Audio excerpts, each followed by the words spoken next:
It's Friday, March 22. In the headlines, Prime Minister Andrew Holness announces a 15% increase in minimum wage. In business news, government is expecting to collect $924.4 billion in tax revenues. Regionally, COPPA to tackle violence as a public health concern. And in sports, we look at football. Jamaica suffers defeat against United States. We also have a special feature on Freedom Skate Park in Bull Bay. This is the weekend news on PBC Jamaica. I'm Simone Absalom Gale.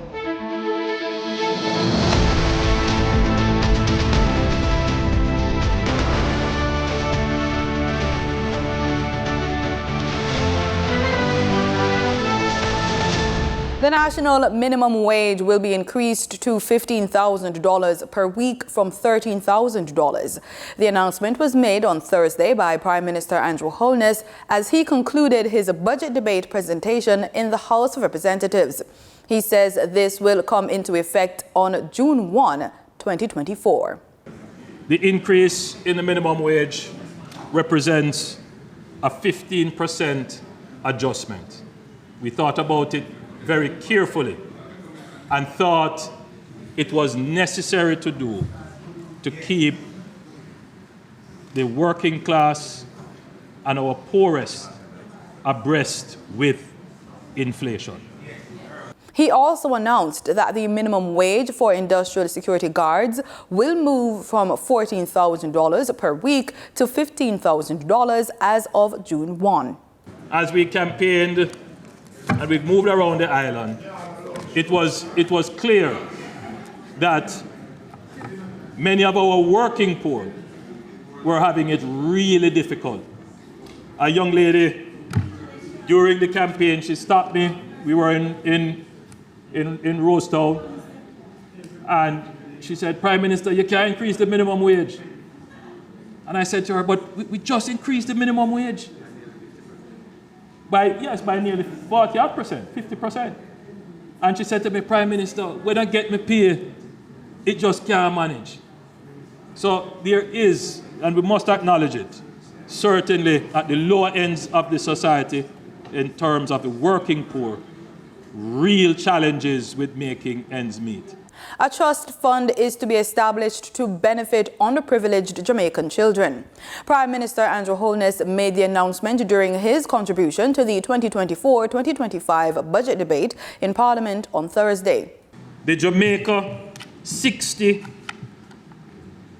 Hope for Children Trust Fund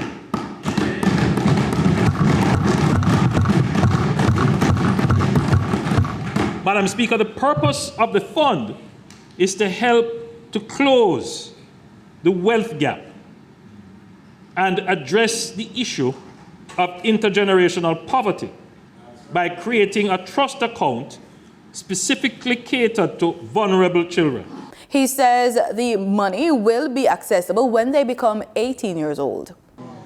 The Hope for Children Trust Fund will provide each eligible child with a long-term savings account funded through annual contributions from the government. Mr. Holness said parents, guardians, and other donors would also be able to make deposits to the account for the future benefit of the child.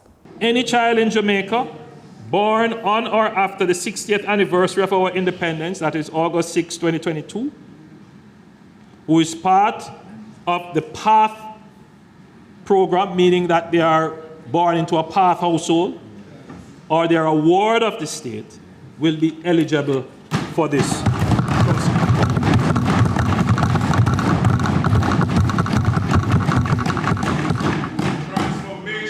Madam Speaker, the central idea behind the program is to provide children with a lump sum to start them in life upon attaining adulthood. Commuters who travel along the Maypen to Williamsfield leg of the Southern Coastal Highway Improvement Project will continue to have free access until July 1, 2024. Prime Minister Andrew Holness says the extension is being granted to facilitate the conclusion of negotiations with Trans Jamaica Highway Limited. Trans-Jamaica Highway Limited, which operates the East-West Highway from Caymanas to Maypen under a concession agreement, has a right of first refusal to operate the new Maypen to Williamsfield Highway. The Trans-Jamaica Highway has exercised their right under the concession agreement by making an offer to the government of Jamaica. This offer is being evaluated by independent financial advisors and negotiations are ongoing. The US $188 million highway was opened to the public on September 14, 2023. It was announced then that it would be toll-free until March this year.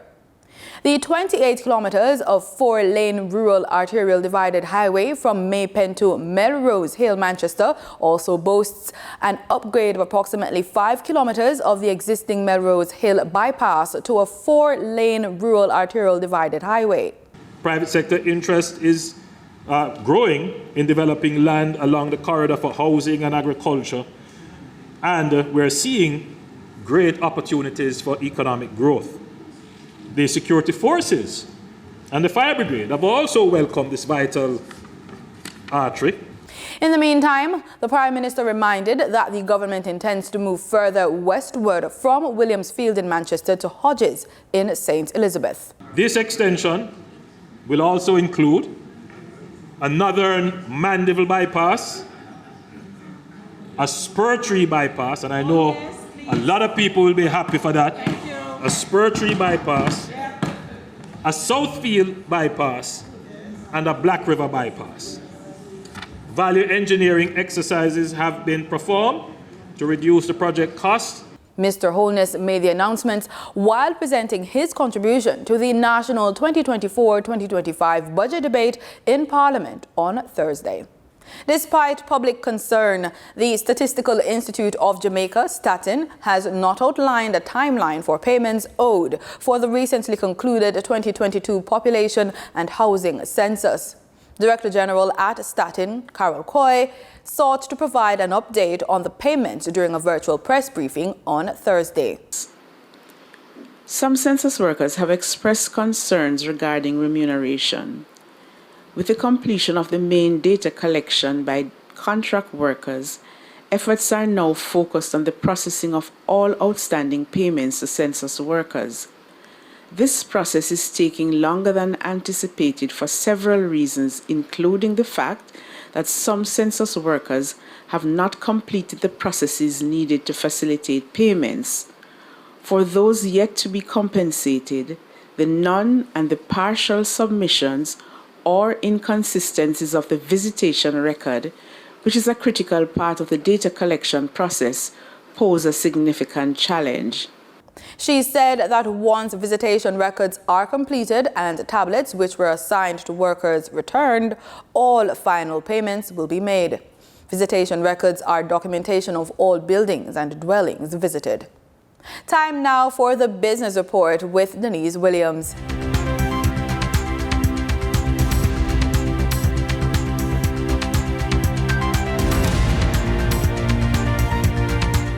Good day, everyone, and thank you for joining us on the Business Report. I'm Denise Williams, your guide through the latest happenings in the world of business. The government is expecting to collect $924.4 billion Jamaican dollars in tax revenue in the next fiscal year, which starts in April, to fund the country's $1.3 trillion budget. The main source of revenue is income tax, at $321.7 billion projected for collection. Following that, general consumption tax is expected to bring in $279 billion in income. In the presentation by Finance Minister Dr. Nigel Clark during the budget debate, it was noted that fees from telecommunications licensing are expected to decline from $1.84 billion to $581 million. Additionally, telephone call tax income is to decline, with an estimated $3.19 billion to be earned versus $3.6 billion this fiscal year. Jamaica's Film Commission has opened the call for applications under the Jamaica Screen Development Initiative. The JSDI is a Jamaican $1 billion financing initiative aimed at enhancing the local film industry. Through the JSDI, filmmakers, animators, and other creatives will be supported in developing eligible local screen-based projects. The call for applications for grants and loan support for development, production, and post-production phases will end on April 28, 2024. Projects eligible for funding include feature films, short films, animated shorts, reality, and unscripted content. The criteria may be found on JAMPRO's website. Investors take note that senior executives buy and sell shares with a view to understanding the meaning behind the movement. 2 corporates report executive activities. Scotia Group Jamaica Limited has advised that a senior management officer sold 13,760 Scotia shares on March 19, 2024. Also notable is that Tropical Battery Company Limited has advised that a senior officer purchased 250,000 Tropical shares on March 20, 2024. During trading on March 21, 2024, the top 3 advancing stocks covered the health, technology, and distribution sectors on the Jamaica Stock Exchange. G West Corporation Limited shares advanced by 13.95% for a 12-cent price increase to close at 98 cents with 1,179 shares traded. Productive Business Solutions Limited 9.75% cumulative redeemable shares advanced 9.47% for a $9.95 upward movement to close at $115 with 261 shares traded. Medical Disposable and Supplies Limited shares advanced 8.23% for a 19-cent price movement to close at $2.50 with 44 shares traded. On the declining stocks that traders experienced on March 21, 2024, the top 3 losers covered the technology and finance distribution sectors. Productive Business Solutions 10.5% shares declined by 9.68% for $123.29 price drop to close at $1,150 with 43 shares traded. Jamaica Stock Exchange Limited declined by 5.49% for a 55-cent downward drop to close at $9.46 with 6,039 shares traded. T-Tech Limited declined by 4.94% for a 12-cent drop to close at $2.31 with 539 shares traded. Over on the Twin Island Republic of Trinidad and Tobago, stock exchange trading on March 21, 2024 registered a volume of 388,562 shares, crossing the floor of the exchange valued at TT $3,918,941.06. Grace Kennedy Limited was the volume leader with 223,000 shares changing hands for a value of TT $869,778, followed by the West Indian Tobacco Company Limited with a volume of 96,370 shares being traded for TT $898,277.53. Moving from the money moves of investors, executives, and companies, we turn to the Forex market. On March 21, 2024, the Bank of Jamaica reported that US $15.5 million was bought from Forex traders, while US $13.9 million was sold to Forex traders. Buying directly from the Bank of Jamaica, foreign currency traders sold the US dollar for $154.80 and bought the US dollar for $153. The difference between the buy and sell rate was $1.80, which represents a profit for Forex traders for every US dollar traded. Canadian Forex traders earned a trading profit of $6.60 from transactions with the Bank of Jamaica. The Canadian dollar was sold at $115.97 and bought for $108.31. For traders looking at the British pound, they pocketed a profit of 89 cents, selling it for $196.24 and buying it for $195.35. For our credit report tip of the day, Rome wasn't built in a day, and neither is a stellar credit score. Rebuilding your credit takes time, commitment, and unwavering persistence. Stay patient and remain steadfast in your efforts, even when progress seems slow. Celebrate small victories along the way, whether it's paying off a credit card or increasing your credit limit. Remember, every positive action contributes to your financial well-being in the long run. And with that, we wrap up today's business report. I'm Denise Williams. Appreciate your company. Stay well informed, stay ahead of the curve. Until our next update, take care. In regional news, in response to escalating issue of violence in the Caribbean, an upcoming conference themed Violence in the Caribbean, a public health crisis, is poised to take a proactive stance. Adopting a strategic approach, the conference aims to confront pressing public health concerns head-on by delving into the dynamics of crime and violence. The 68th Annual Health Research Conference, organized by the Caribbean Public Health Agency and the Ministry of Health, Wellness, and Elderly Affairs, underscores the critical theme of violence in the Caribbean, a public health crisis. The theme holds significant relevance for St. Lucia, given the concerning rise in crime and violence within the region. The conference, to be hosted in St. Lucia, provides an invaluable platform for health professionals to engage in innovative discussions and share best practices. Crime and violence threaten public safety, economies, and mental well-being, and is no friend to anyone. It affects all levels of society. From the 25th to the 27th of April this year, in partnership with the St. Lucian Ministry of Health, Wellness, and Elderly Affairs, CARFA will welcome researchers, medical and public health officials and professionals, and those from related fields. The conference aims to delve into the urgent public health issue of crime and violence, acknowledging its far-reaching consequences across various sectors, including families, communities, tourism, education, and healthcare. Health Minister Honorable Moses Baptiste addresses the detrimental effects of crime on the healthcare system. The effects range from the increased physical injuries with loss of limb and disabilities to mental health disorders due to psychological distress, anxiety and depression, especially in the communities most impacted. The health sector is also affected through increased costs, as you could well imagine, through treatment, hospitalization, diagnosis, and sick leave days, etc.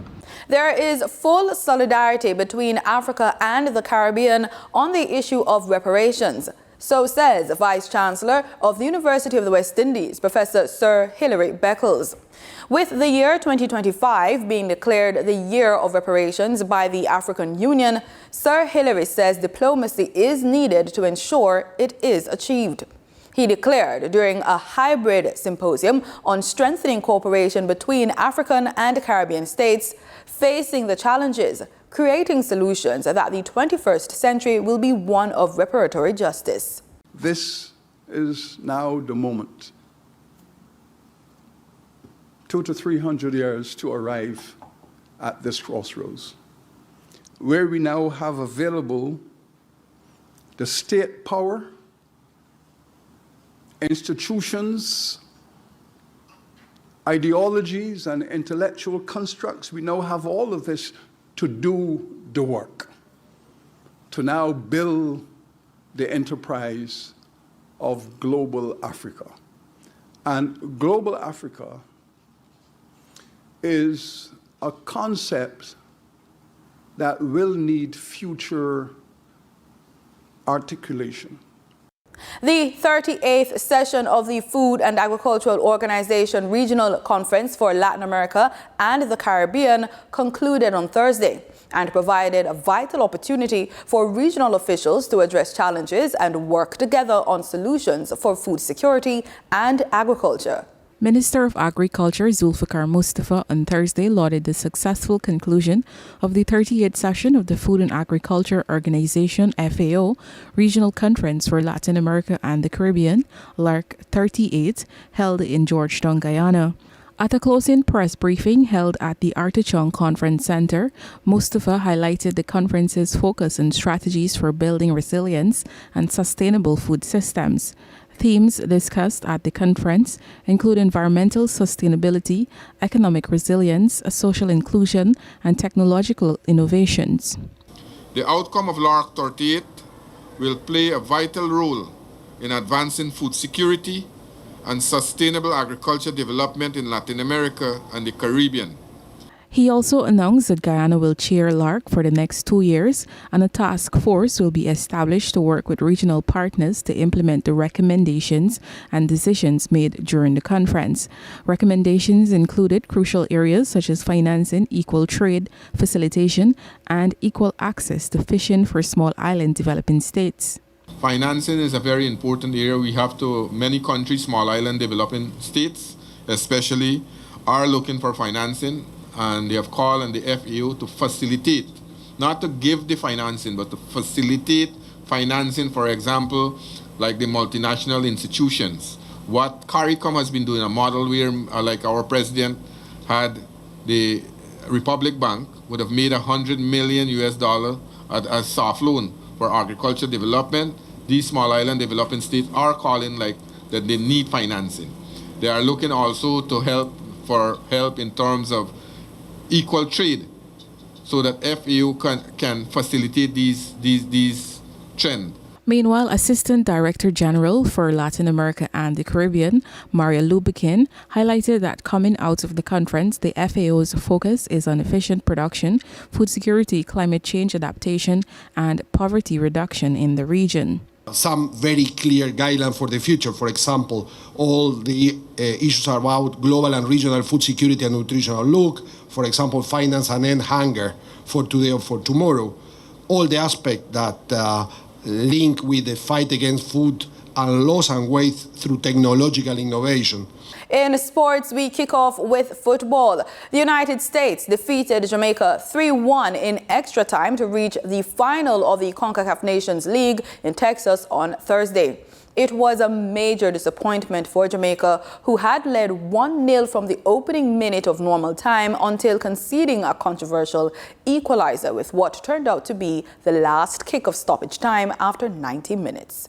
Over on the tracks, we have some results from the Issa Grace Kennedy Boys and Girls Athletics Championships. On Thursday, the action at the Issa Grace Kennedy Boys and Girls Athletics Championships ended with only 8 points separating the defending champions Kingston College and Jamaica College after 14 finals. KC was surging ahead after trailing JC by 2 points coming into the day. The North Street-based school had 108 points, with second place JC on 100 points. Calabar are in third place with 55 points. St. Jago High 48 and Excelsior 40 complete the top 5. In the girls' division, Edwin Allen led defending champions Hydel High. The Clarendon-based school finished the day with 109 points, holding a 12-point advantage over Hydel in second place with 97 points. St. Jago High 58 points, Immaculate Conception 45, and Wolmer's 34.50 complete the top 5 in the standings. This afternoon, we can expect High Jump Class 4 Girls Finals, Pole Vault Open Boys Finals, Discus Class 2 Girls Finals, High Jump Class 1 Girls Final, Triple Jump Class 1 Boys Final, 2,000 meter Steeplechase Open Girls Final, 2,000 meters Steeplechase Open Boys Finals, 400 meter Hurdles Open Girls Final, 400 meter Hurdles Class 2 Boys Finals, and 400 meters Hurdles Class 1 Boys Finals. Before we end the newscast, we highlight this month's community heroes, the team at Freedom Skate Park.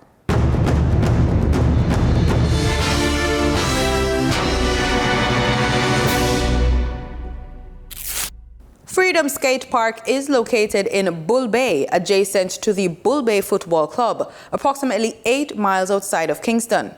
Constructed between March and April 2020, the Freedom Skate Park was inspired by Andre Wildfire Thompson, a 20-year-old Jamaican skateboarder who tragically lost his life to violence in 2009. The trip to the park was a smooth one. Just a few minutes after leaving Harborview, we were already right across from the Copacabana community. I took a stroll around the park with park manager Blake Burnett before sitting on one of the many curve walls. Tell me about the persons who visit the park. Do you have like a minimum or maximum age limit? Do you have an age limit for persons who get to use the park? No. There's very, very young. So people will bring their little ones. And then there's plenty of people older that will skate, in their 50s, 60s. Freedom Park's website says, based on the healthy physical opportunities, skateboarding was understood to develop participants' muscle and bone strengthening and balance, as well as a positive impact it can have on youth in teaching them mutual respect, social networking, artistic expression, and an appreciation of the environment. What if I want to learn how to skate? Do you do lessons? Yeah, we do private lessons. And we also have skate classes that we do for the community, for the kids or, whatever age group. We also bring in kids from downtown. Mr. Burnett oversees the park with the help of dedicated staff, skaters in their own right. They have an education program where they combine learning how to use a skateboard along with imparting life skills. They also offer counseling. He says those lessons are free, but private lessons are not. If you want to come and just rent a board outside of our programs, it's $100 to rent a skateboard, $100 for sun protection, pads. So it's meant to be affordable for the youth. And then we get in trouble for skating on the streets. And then it's become a thing where skate parks are everywhere where I came from. And I watched that happen. And I watched all these kids and older guys like myself that didn't have that opportunity. It's like, well, now we have somewhere to be, and we have somewhere to express ourselves and have some kind of physical outlet. Fun fact, as of 2020, skateboarding is also an official Olympic sport. Freedom Skate Park offers an after-school homework program for the children in the surrounding community. They have a corner library on location, supported by a local tutor 4 days per week who assists with core subjects. The bookcases are recycled refrigerators. More than 500 children of an average age of 14 years have registered to use the park's facilities. Each member have to follow strict safety rules. Alcohol is prohibited. No foul language is allowed. No glass containers either. And participants must follow the instructions of staff. Explain to me why you decided to use your time on Earth to give such a service to your community. Well, I think it's better for the kids in the community because the community here, we have like a lot of violence all around and thing, and for the kids, I think that's bad. So with the Freedom Skate Park, we can get like a group of kids coming in together, work with each other, skate, enjoy themselves. Even elders come here to skate, babies, anybody come here to skate. So I think it's a good place for people in general. We kind of need like more space and thing for the parking and thing, because people always come in and complain about like parking and this, that. Need like more flowers and thing in the place. We need people to come and like see the beauty of the park and things. So. Want to contribute to the cause or learn how to skate? Contact Freedom Skate Park at Freedom Skate Park JA or pay them a visit. They are open from 1 p.m. to 7 p.m. every day. And that's it for the news on PBCJ. Have a pleasant weekend.